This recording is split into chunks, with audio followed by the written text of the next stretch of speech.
Today's guest is widely recognized as the world's leading expert on personal and organizational productivity. Time magazine called today's book the definitive self-help book of the decade. We welcome the international best-selling author of Getting Things Done, The Art of Stress-Free Productivity. It is a huge pleasure to welcome David Allen. Thanks, Aidan. Thanks for the invitation. This version is a total rewrite of the first edition of Getting Things Done. You retyped the original manuscript, start to finish, with the goal of identifying and revising content and language that was either you thought incomplete, outdated, or otherwise. And a lot has changed since 2001 over the last 20 years. But if anything, we need this book more than ever. I'd love to get your take on what you've seen change, David, over the last 20 years since you first published Getting Things Done. Well, it's timeless stuff. So the methodology really hasn't changed. My understanding of it matured a little bit, and it got more subtle and more universal in terms of the principles. The principles will be true 150 years from now, like they were true 100 years ago. So it's timeless stuff. What's changed really is the need, and the audience has changed for it. Because, when I first wrote the first edition, after my 25 years in the sort of corporate training and consulting and coaching world, it was really targeted for the fast track professionals. They were the ones in 2000 that were being hit by the tsunami of email, and also flattened organizations and fast change going on in the corporate world. And so they were the ones most in need, essentially, of air to breathe, essentially. And, my stuff delivered that, and they were a ripe audience for it. So the first edition was really targeted for those kind of folks. But even then, I knew it worked for the clergy, it worked for students, it worked for stay-at-home dads, it worked for doctors, it worked for anybody who had a busy life. It would allow you to handle it a lot more easily, and with a lot more fun and flexibility. But again, the first book was sort of targeted to the ripest audience for what we were writing it for. But then over the last 20 years, or certainly the next 15, I decided it was time for a rewrite, because the audience initially, I'd say 10% professionals really, really needed it and might be hungry for it. By 2015, I'd say 85% of the professionals really needed it and were really hungry for it. As people were, being tasked, and now you got to manage yourself, because I don't have the time to hold your hand as your manager. I'm not even your manager anymore. Good luck, sink or swim. And so the need for people to sort of self-manage in a more sophisticated way in a very busy world, add to that the speed and volume that the digital world has provided with social media, et cetera, and all that. And nothing's really changed in terms of technology so much other than speed and volume. Now you get a lot more stuff in a lot faster time than you ever had, and you have access to it much more easily. But that was they thought the telephone was going to ruin the world, back in 1910. So. So essentially nothing new over, change that then produces people being uncomfortable with, oh my God, there's new stuff and I'm going to have to change what I do and how I do it. There's really, Aidan, and you could probably, since you've got innovation in the title of your podcast, you can probably relate to the fact that there's nothing new except how frequently things are, right? I mean, how many times did your parents have to totally rethink their life and lifestyle and careers? Right? Maybe 2, 3, 4 times. Who knows? How many times do you and I had to think our lifestyle and our careers? It monthly. And especially with the pandemic happening, the last year or two, a lot of people have had to really, really rethink, what they're doing, how they're doing it, why they're doing it, and that just makes GTD show up in spades, because that's the time it really shines, is when you have the tools then to reconfigure, regroup, recalibrate, refocus. That's what I uncovered these many years ago, was the methodology and the process essentially that we all need to do to sort of maintain ourselves and maintain air and breathing room on a daily basis. One of the things that you said there was the room to breathe, because you say this with your work, your very measurable output is productivity. But one of the things you do is you want to create room for people to think. And, you mentioned so many great quotes. There's one in there from Camus, Albert Camus, who's like, if you want to understand the world, you got to step away from it every so often. And this is one of the things that I think is so important from an innovation perspective, is giving ourselves the room to think, the room to breathe in order to think. Not only that, Aidan, anybody listening or watching this right now, let me ask you, how important do you think being creative is? Being strategic, being innovative, being loving, being present, right? And most people call those golden goodies. But how much time does it take to have a good idea? 0. How much time does it take to be creative? 0. How much time does it take to be innovative or loving or present? 0. Those things do not require time, but they do require a very important thing: room. If you're tied up, if you're wrapped around the axle about some meeting that went south this morning, it's hard to tuck your kids into bed and be present. It's hard to even cook spaghetti and be present. If you're still distracted by that. And I got into all this because I'm a great lover of freedom. I'm a great lover of not having to be distracted by anything. I don't have to. But as my life got more complex, I said, pretty easy to stay distracted out here with a lot of stuff, that could be considered important stuff. So I got hungry to uncover. I didn't make up these techniques in GTD. I recognized them. I recognize these best practices we do when we get our kitchen under control or our company under control. I just identified them, made them more objective, so that you could then use them and be better at them. One of the things I thought, David, which you nailed there, is this is not just about productivity, but it's about being more engaged in your work in the first place. And I think that needs to be called out, because I know that comes through in spades. But when somebody looks at the cover, they may go, oh, this is a productivity book, but it's about much more than that. It's about having a better life. Well, it's about being appropriately engaged with all of your commitments with yourself. And a lot of them include other people, but they're all with yourself. How do I appropriately engage with my cat, with my health, with my partner, with my business, with my bank account, how do I appropriately engage with anything? It's about appropriate engagement. It doesn't mean get more engaged. Sometimes appropriate engagement means stop. Get out of Instagram. Geez. Sometimes that's appropriate engagement, is to not do something, as opposed to, see, productivity, as you know, Aidan, it's got a bad rap. It's got a bad, everybody think that means work harder, sweat more, spend more time, more hours, produce more. And sometimes produce more, but produce more what? If you go on a vacation to relax and you don't relax, that's an unproductive vacation. How about producing relaxation? How about producing happiness? How about producing, relaxation or more conscious and loving relationships? Those are all the essence of what many of us want to be doing. And they say, is that productivity? It's like, of course. Sometimes the most productive thing you can do is take a nap. Because to your point, and now the cognitive scientists have now recognized this in the last decade anyway, a lot of science research has now proven, if you don't let your brain rest, you're screwed. You're gonna not take a test as well. You're not going to be as creative as you could be. You're not going to do anything as well as you could if your brain is burning out. And if you're not getting 7 to 8 to 9 hours of sleep a night, and you're having 3 cups of coffee instead of taking a nap, you're probably not optimal in terms of how you think. And so, to your point about, I'd like to be more creative. I need to be more strategic. I need to be more consciously focused on what I need to do and how I need to do it.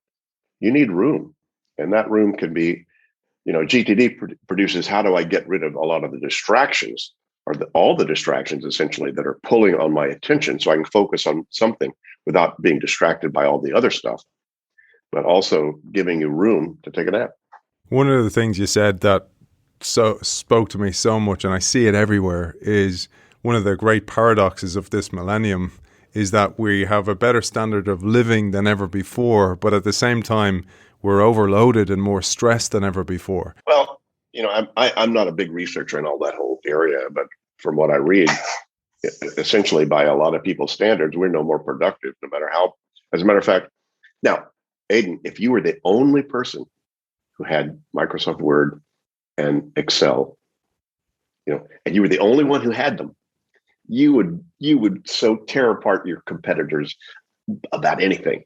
The problem is they all have those too, right? So as the technology has increased and your ability to get stuff done has increased, so it has it for everybody else, right? Which has, kind of the double effect that it means you got that many more people sort of as peers that are engaging with you or wanting to engage with you in some way, shape, or form for what they're doing, as well as, that you need to, it's the fear of missing out, the FOMO, the fear of missing out. I don't want to miss out on, oh my God, what if I missed this last thing that the technology came up with or whatever. And a lot of it is the stress of opportunity. If you were in survival mode, it reduces your options a lot. How do I live? How do I eat? How do I get water? Or how do I get out of this fire? How do I get out of this whatever? And a lot of people are in that right now. So in a way that simplifies your life because it doesn't give you, oh my God, my kids, but I want them to get into the best colleges. Well, that means they should be listening to Mozart by the time they're 3 years old because the neighbors are doing that. And they're taking, oh my God, oh my God. It's one of the funny things I find about successful people is they care less as they become more successful about what others think. It's a great paradox. It's almost like it's the secret you realize when you become successful is like going, I don't give a crap about other people. And actually that is such a relief from a cognitive load perspective. And that is one of the huge things I took from your book is having a place for things and being able to put them in the right place in a cognitive perspective. And I love your metaphor of the bucket is like plugging the holes in the bucket. So you're not losing this cognitive effort and you can focus it more productively, even if that's just being present. I don't know that anybody else has come up with a definition of being organized like I did, but being organized just means that where something is matches what it means to you. If you got a whole bunch of crap you don't want to deal with, all you have to do is get a big cardboard box and label it crap I don't want to deal with and put all the crap you don't want to deal with in there. You walk free. You're clear. Because that's all the crap I don't want to deal with. If you don't do that, you've got crap you don't want to deal with, all covering your life and covering your whole life, as opposed to that's what that is. That's why there's a someday maybe list in my methodology. I might want to do that, but not now. Park that there. So you need a parking lot for those kind of things, but that's a very specific, that means a certain specific thing. So you need to organize that in that specific way. So whether you label it or not, you needed to have it somewhere. Come on, your calendar is a label. How about Friday? That's a label. There's a really great exercise you share here. I'm going to quote a lovely quote here from you. You said, anything you consider unfinished in any way must be captured in a trusted system outside your mind, or what you call a collection tool that you'll come back to regularly and sort through. And here you introduce an important exercise, a simple exercise to test this model. And perhaps you'd share that with us. This is the write down a project tool.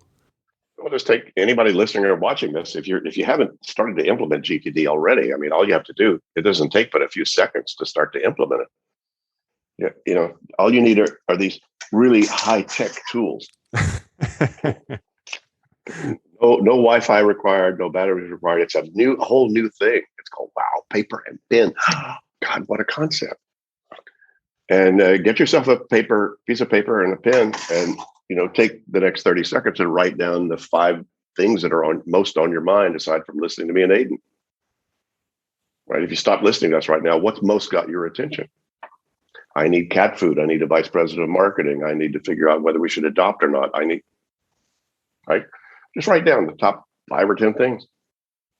How long would that take? Half a minute. If you were honest with yourself. Then take the next half a minute and go through each one and go, well, okay, if that's the only thing I had to finish or complete or deal with in my life, what's the next thing I need to do? Where would I need to go?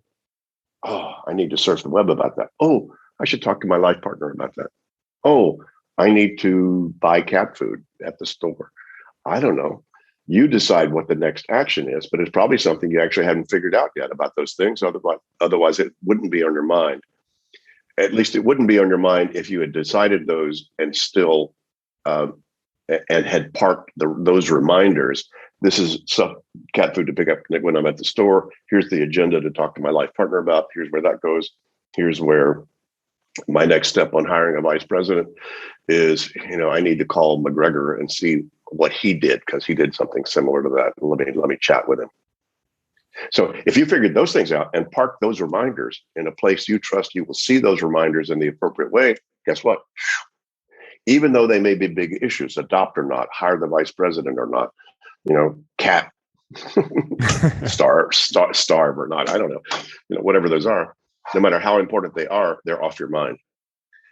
But until your mind trusts the system is better than it cannot let go. So let's talk about that, because there's a couple of lines I pulled here that I loved. So you said in training and coaching the many thousands of individuals you have, you find lack of time is not the major issue, but the real problem is lack of clarity and definition about what the project really is and what associated next action steps are required, just like you told us there. Here's the killer line I pulled. Getting things done requires two basic components. One, what done actually means, what's the outcome? And two, what doing looks like, what's the action? And these are far from self-evident for most people about most things they have at their attention. That was a fundamental awareness that I came to over all those years, and really realized, and then seeing first of all for myself. And I had a couple of great mentors, and one who really taught me about outcome and action thinking, mostly about next action thinking. But then I added the outcome aspect to it, which was as important as well, which is, well, wait a minute, what does done mean? And most people, those of you listening or watching this right now, unless you're really a well-practiced GTDer, I would suggest, I'll challenge you to pull out whatever you consider your to-do list. And what you're going to see what you won't see are outcomes and actions. What you'll see is stuff that, good thing you captured: mom, bank, VP, tooth, cat, karate lessons. I don't know. And great. That's the first step, which is to identify stuff that does have a spin in your head. But then if that's all you've got on your list, then looking at that list creates as much stress as it relieves, because you're reminding yourself there are decisions you haven't finished or finalized yet, thinking you haven't done yet. And you go, oh God, I don't have time to even think and decide about anything right now. Don't even want to look at my list. As opposed to looking at a list called, hey, here's my errands I need to run. Here's the things I need to talk to my wife or my husband about, or my partner about. Here's the things that I need to do on next time I'm on the web and have some discretionary time. Those become more attractive things to then deal with, rather than mom, bank, tooth, VP, adopt question.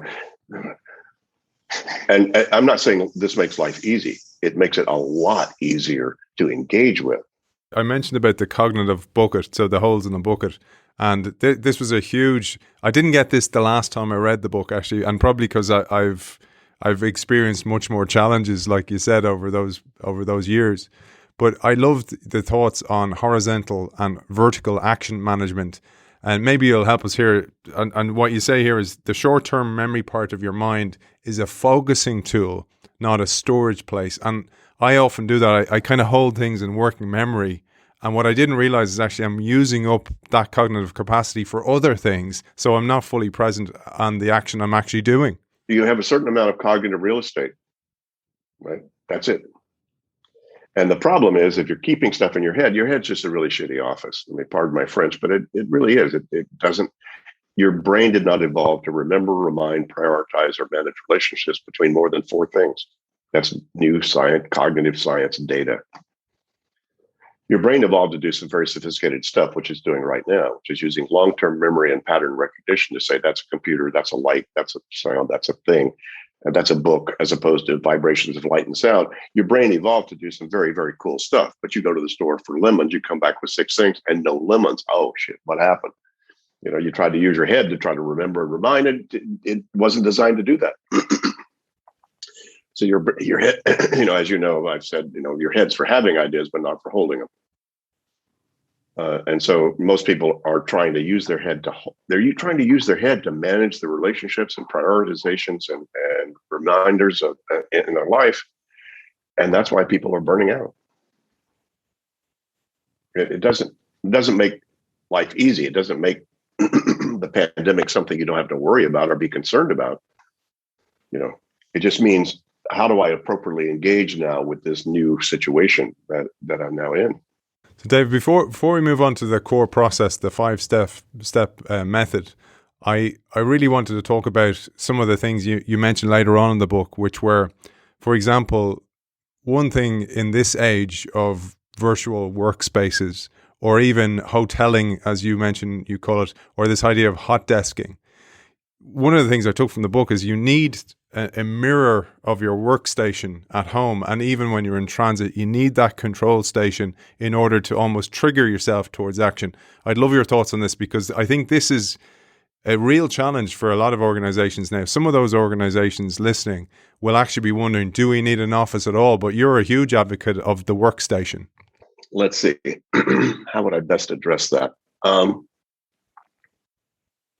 The thing that would bother me the most, not many things bother me, but the thing that would bother me the most would be for my wife or my dogs or somebody to walk in and rearrange my workspace.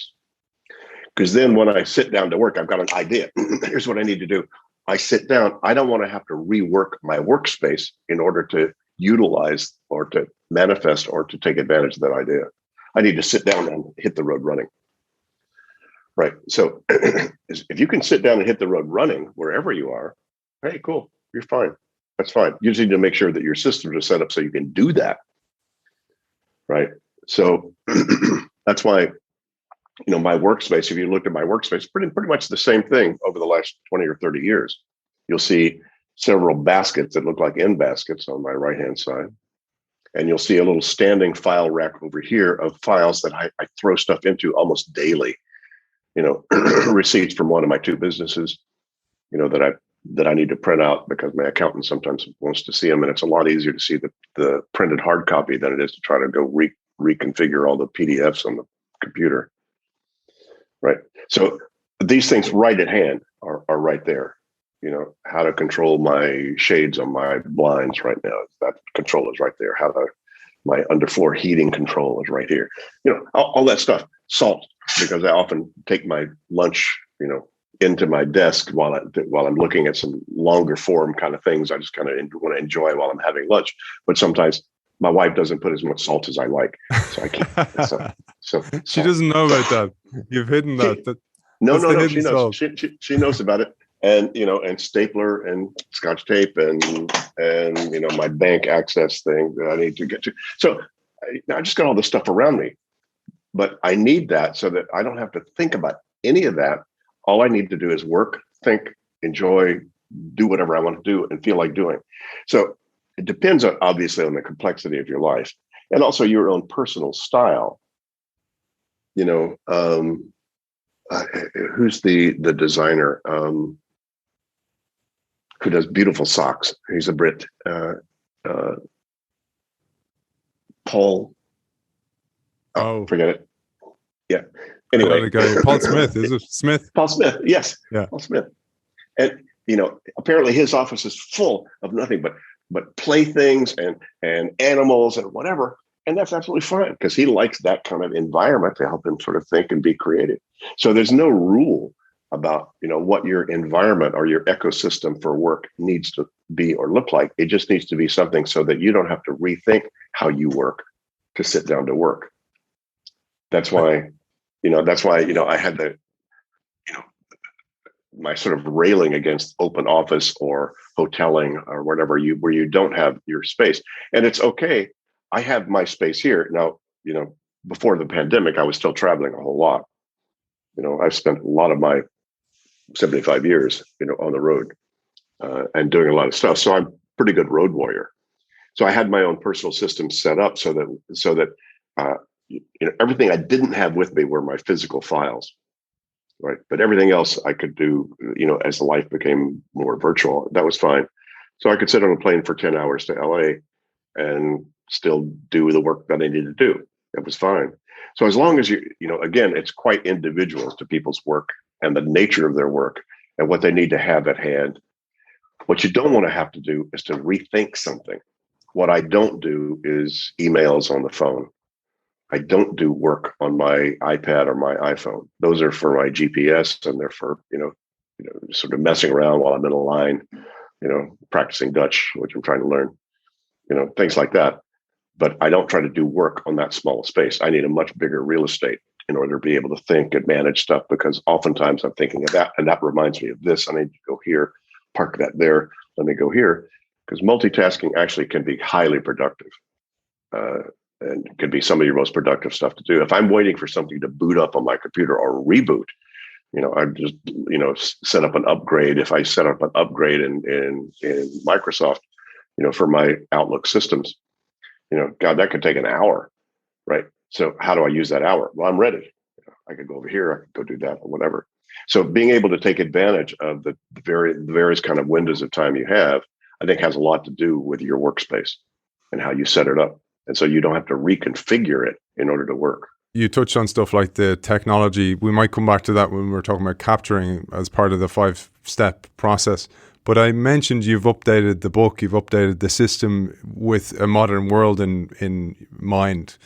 And I found it really interesting that the GTD cockpit, if you want to call it that, your workstation, still includes a lot of physical tools like you mentioned here. And I thought about the effect of priming, on the brain as well, that gets you into that cognitive capacity, or this equals work when I come here.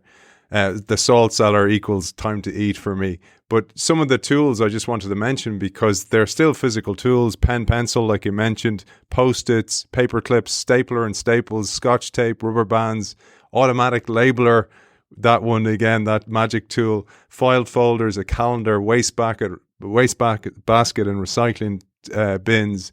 And there's loads of other digital tools then you mentioned as well. I thought that was interesting, because that will be a mismatch for some people. They'll be going, we're a paperless office around here. We, all virtual, et cetera, But there is huge impact of the actual, like I still like to use a physical diary to write down things, because I feel it's more, I trust it more there as well. And I saw that coming through in the work. I'd love your thoughts on this. Any of those people that think they live in a paperless office, I say, okay, let's take all the notes that you've taken on this project and who's been doing it, and the various notes and collateral material that you need to then converse about, and walk in with your computer with that, as opposed to printouts of all that stuff in a file folder for that project.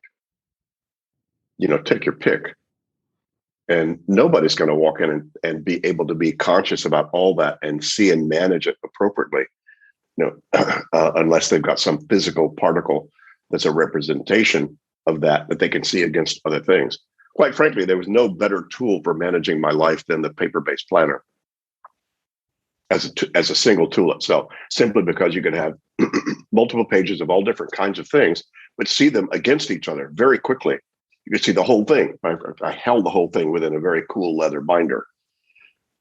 You could add stuff to it. You could then access to it. It was right in your face. You can't do that. There's no tool. I've never seen a tool yet on the computer that could do what that did.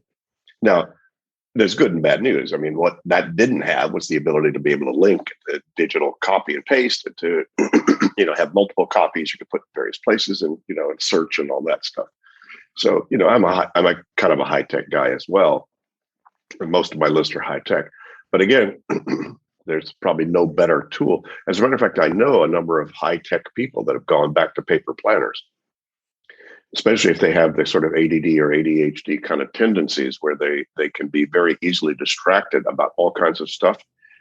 You take someone like that, and as soon as you force them to hit more than about one key or one click to get into anywhere, or to input something, or to access something, they won't do it. They're too impatient. But paper-based was actually easier and more instant, more instantly available, fewer clicks, no clicks, necessary to get in and out of it. So again, very much, there's no right or wrong about any of that. It's more like, how are you wired, and what do you need to see so that you can see it quickly and effectively. And I've got probably a quarter, maybe a fifth of the paper-based files I used to have, since PDFs showed up. So fine, but I still have, I still have numerous files that I would not try to duplicate those digitally. Be too tough and too hard to then access, or even to visualize. I feel the same. Like I'm pretty high tech, but I feel, and I think that's the word, I feel it's done when I actually can print it out. And like you said, receipts, all those kind of things, they're physically put in the right place and labeled correctly, etc. It's just a feeling of done, that it's actually done, versus in a virtual world. It's done because you might have to access it, and having to access it because it's in a physical place and organized physically in the right place where you can get to them all very fast. I can't tell you how many times I've had to go back, and my accountant says, by the way, what did you do? We seem to have missed something on that, whatever. And here's one of my businesses, and here's expenses 2021 Q3, right? And every one of those things is printed out in hard copy. I can't tell you how many times I've had to go back into that and pull two of those and then just and then scan them and send them back to my accountant. That'd be almost impossible to do. Yeah. in any kind of time frame, that this just is so easy to do, right? Yeah. So again, it's back to, if you're prejudiced about any of this, if you think paper is better than digital, there's a prejudice there too. I constantly thought of the Einstein story about not knowing his own phone number because he didn't want to waste cognitive capacity on that, or Steve Jobs wearing the same outfit every day because he didn't want to think about that. Those kind of ideas came to mind, where you're like, just have it in a place where it is, so you don't have to think about it. Make it a habit that's actually helping you use your cognitive capacity elsewhere. But let's share the 5-step process for those who don't know it. No matter what the setting, virtual or physical, whatever you want to call it, there are 5 discrete stages that we go through as we deal with our life, our work, and their consistent inputs and changes. Let's share some of these at a top level, David, maybe starting with capture itself. Well, let me give you the whole 5. Basically, it's you need to capture, which is identify stuff that's got your attention, and then clarify, decide specifically what it means, and then therefore, based upon what it means, step 3 is then organize, then put the stuff where it goes once you've thought about what now this stuff means to me that has my attention. And then step 4 is make sure you step back and reflect on the contents of of whatever all those things are in their appropriate context. And then step 5 is then engage your attention, your focus, your activity based upon an overview of all that stuff. So you're making trusted choices. So it's capture, clarify, organize, reflect, and engage. And I'll unpack those in a little more detail if you want, but I didn't make those up. I just identified them. And create the process then behind them. I wanted to say one thing before we do go a bit deeper into those, David, actually, which is, you mentioned that you were a road warrior, because I said to you, I started off air, I was like, well done, man, you hit a killer book straight off the bat, unbelievable bestseller, globally sold, reprinted time and time again. And you're like going, hey man, I absolutely paid my dues. And you really formulated the process through that road warrior stage of your life. I'd love to share a little bit of that background and, the experience you had getting to the best-selling book. Well, I didn't know what I wanted to do with my life, basically, until I was in my 30s. So I sort of banged around and did a lot of, I thought I was going to be an academic. I was a history major, got into graduate school in American intellectual history in Berkeley in '68.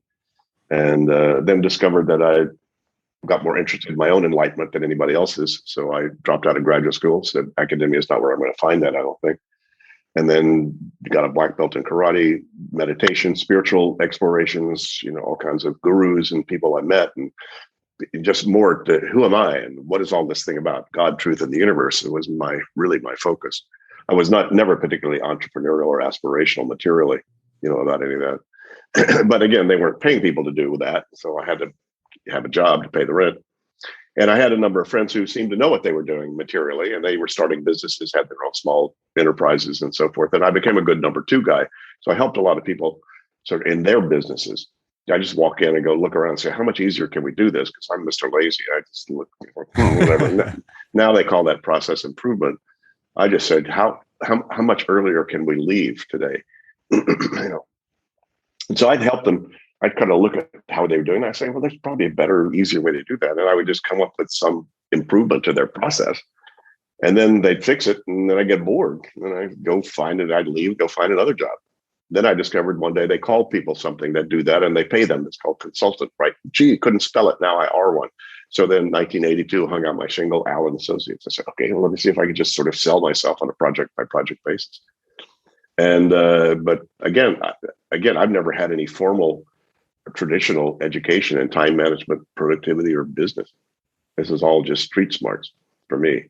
But also because I had that background in the martial arts, particularly in spiritual meditation practices, that that staying clear was really had an important priority for me.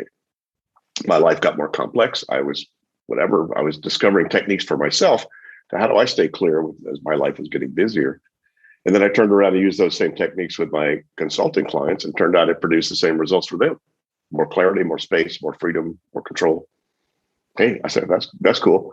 So essentially the process I came up with for myself became sort of the integral process of my consulting. And then some head of HR in a big corporation saw what I was doing and said, gee, David, we need those results in our whole company. Can you design some sort of a training around what you've come up with here? And I said, I'll try. I did, and it was quite successful. And suddenly thrust me. And this is Lockheed, 1983, 84. We did a pilot program for 1,000 managers and executives, and it was so successful. I found myself thrust into the corporate training world. You could have fooled me if you'd have told me as an American intellectual history major in Berkeley in 1968 that I was be in the corporate training world. I'd say, "What are you smoking, God? Who are you kidding?" But it turned out that was the audience that was ripe for what I came up with, and I found myself thrust into it. So from 83 to, till 1997, when I decided to then write the book, I literally spent thousands of hours. So, just by referral. I never did any marketing, never did any of that. It was just people heard about it. People were married to somebody who took a training in Lockheed, and they worked for another company. And they said, God, we need this in our company. It was all sort of referral based. And my consulting turned into more coaching for senior people in these companies.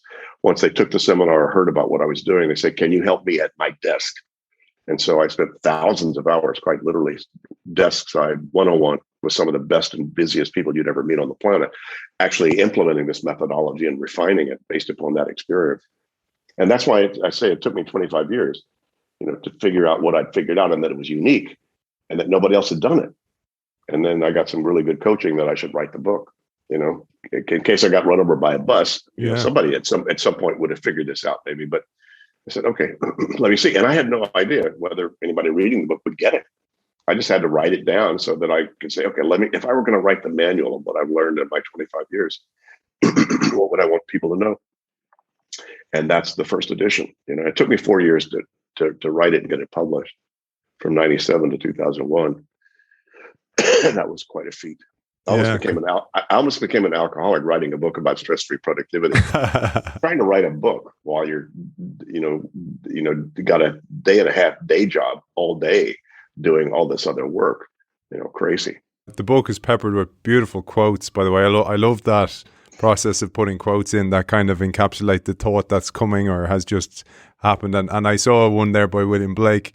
I must create a system or be enslaved by another man's. And that's essentially what you did.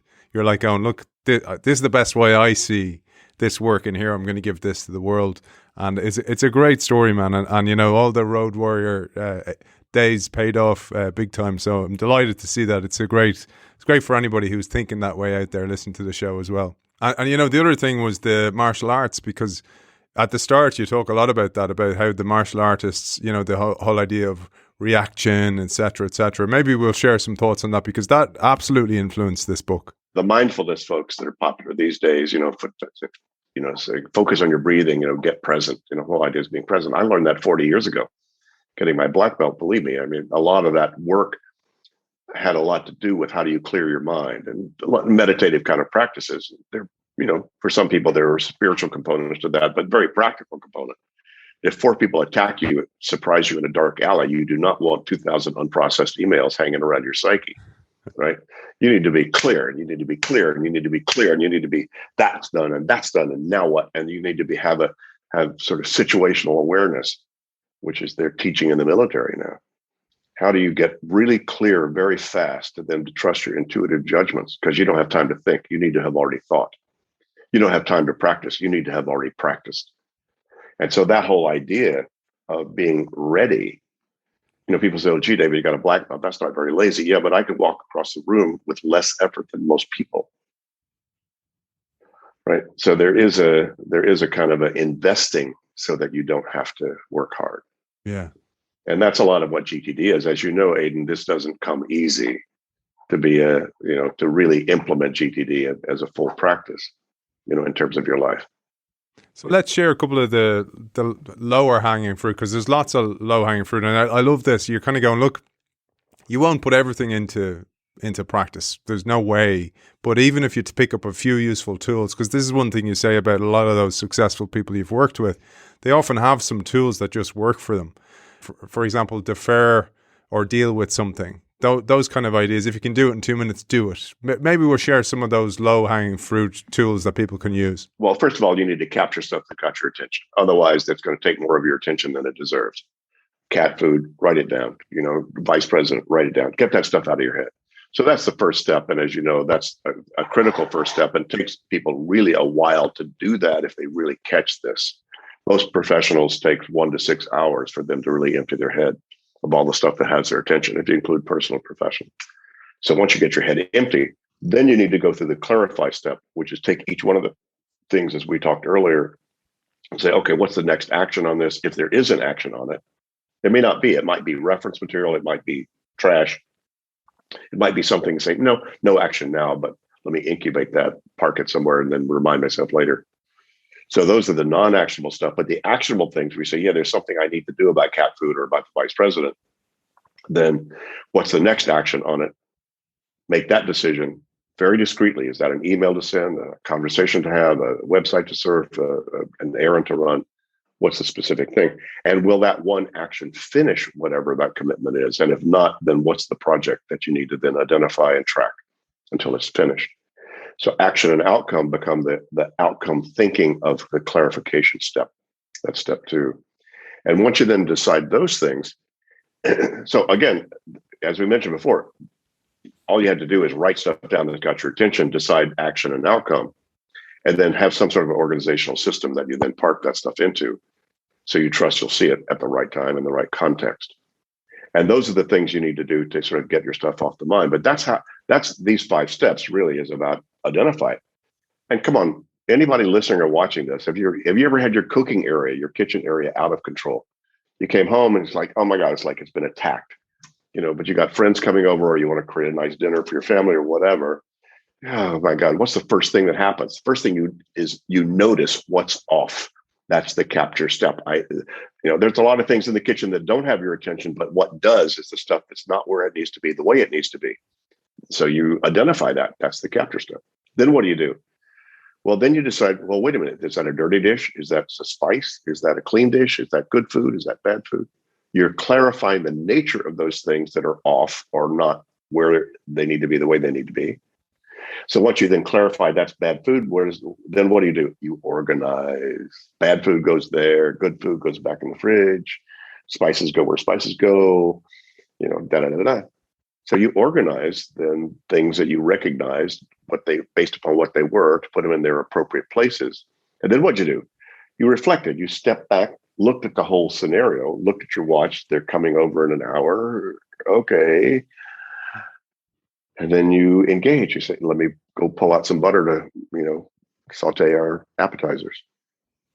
So this is the 5. I didn't make this up. I recognize what you do. If you're going to get your kitchen under control, but it's also what you do if you want to get your consciousness under control.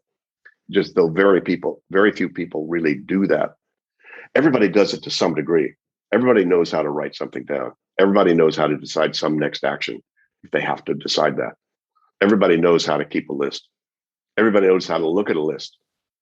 If you're anybody looking at a calendar to know to hang out with you and me at this time, they already are looking at a list. Their brain can't do it. They've already said, yeah, let me go look at my external brain piece here and see what to do when. And then they engage, they're looking at us.